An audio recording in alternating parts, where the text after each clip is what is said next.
going on YouTube? This is Devin coming back at you with another video today on PubStop MTG. Glad to have you all here. Today we're going to be looking at Rivez of the Claw. This is a pretty fantastic dragon commander in my opinion. I know it's a Viashino Warlock, and the specific art does give me some serious Elmo vibes with the fire, the one with the meme. You probably know that, but anyways. With the text it reads, it's Menace and add 2 mana in any combination of colors. Spend this mana only to cast dragon spells. Once during each of your turns, you may cast a dragon spell from your graveyard. Whenever you cast a dragon spell from your graveyard, it gains when this creature dies, exile it. So again, we have a really great tribal dragon commander here. We did have one recently with Rith Liberated Primeval in the same set of Dominaria United. I did make a deck tech on Rith Liberated Primeval, so if you want to check that out, I'll post the link above this. But with this commander, he definitely synergizes with the graveyard a lot more, and he's a really great mana dork for your dragons as well. Now, before I talk about some of the dragons you may want to include, we do want to have some rummage spells in. Unexpected Windfall and Big Score are fantastic in here because you'll be putting dragons in the graveyard and getting card advantage. Plus, the 2 treasure tokens are pretty nice on top of that. We do also have some great rummage abilities with Thrill of Possibility, Cathartic Reunion, and Faithless Looting. These are really fantastic options if you want to keep putting dragons in the graveyard so you can reanimate them with your commander. Speaking of getting dragons into our graveyard, we do have some great tutor options. We do have Entomb, Buried Alive, and Unmarked Grave. These are all fantastic because you could just search your library for your specific dragon cards and you could reanimate them that way. We also do have Sarkhan's Triumph, which is fantastic because you could just search for a dragon. So after discussing some tutors you may want to have to get your dragons into your hand or your graveyard, you want to make sure we have some great options to sneak in our dragons. Cards like Perforos, Bronze Blooded, and Sneak Attack are really great options because you can get some really explosive turns when you sneak attack some of your dragons onto the battlefield. Also, Perforos does give your creatures haste, which is pretty fantastic by itself. But if you do want to keep those creatures, we do have Conjurer's Closet. This is a really fantastic card in the deck for many reasons. Not just for Perforos, Bronze Blooded, or Sneak Attack. At the end of your step, you may exile another creature and enters the battlefield again, so it'll erase that clause of sacrificing them at the end step. Plus, with your commander,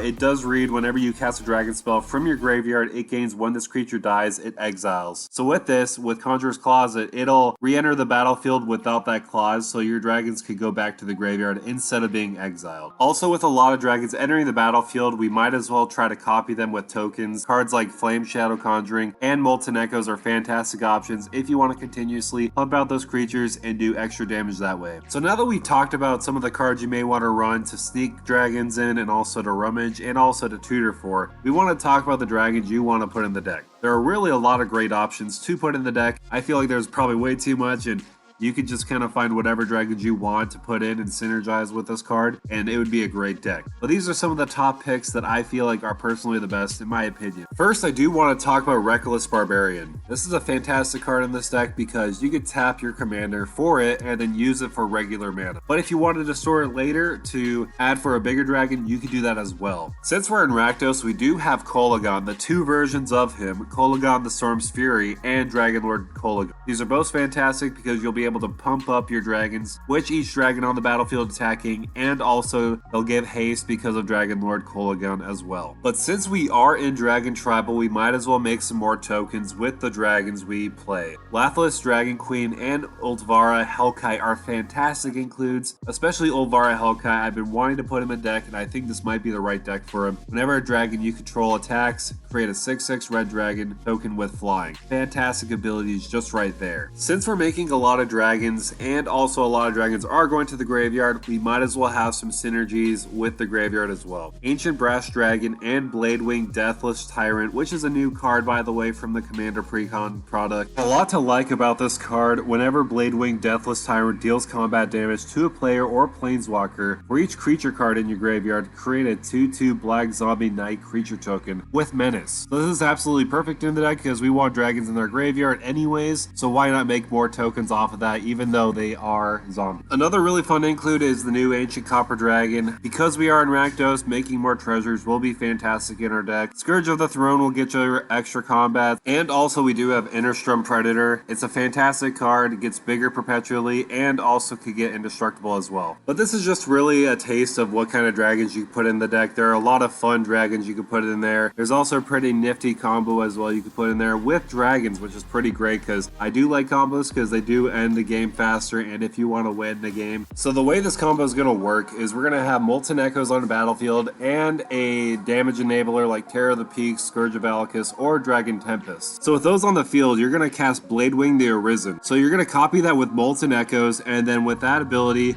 Bladewing, the original copy, will go to the graveyard because of the legendary rule. So then the token copy will trigger and put the original Bladewing back on the battlefield, and this will simultaneously repeat over and over again to make an infinite loop of entering the battlefield and going to the graveyard because of the legendary rule and with Bladewing's ability. So then because one of your damage enablers like Terror of the Peaks, Dragon Tempest, or Scourge of Valakut are on the battlefield, you can blast everybody away to win the game. So with this combo, you're probably thinking, wait, this might not work because of my commander's ability, but when I read it again one time, whenever you cast a dragon spell, so it's when you cast it, so you're technically not casting the cards from the graveyard to the battlefield because Bladewing's seeing itself coming from the graveyard to the battlefield as an ability, not casting. So this combo definitely works if your commander is even on the battlefield, so definitely I would highly recommend putting this into your deck if you so choose. But that'll do it for me, guys. Thank you guys so much for coming by and watching this video. Make sure to like, share, and subscribe. That's definitely the best way to support this channel. Rivez of the Claw is a fantastic commander. I do believe he's going to be a popular commander in my opinion. He's just a great mana dork for your dragons. I know with Dragon Tribal it's kind of hard to play some of your dragons because they're so heavily costed, but with Rivez's ability it'll make it just that much easier, and plus with graveyard synergies it's pretty great overall. But let me know down below in the comments, what do you think of Rivez of the Claw? So with that out of the way, thank you for stomping by.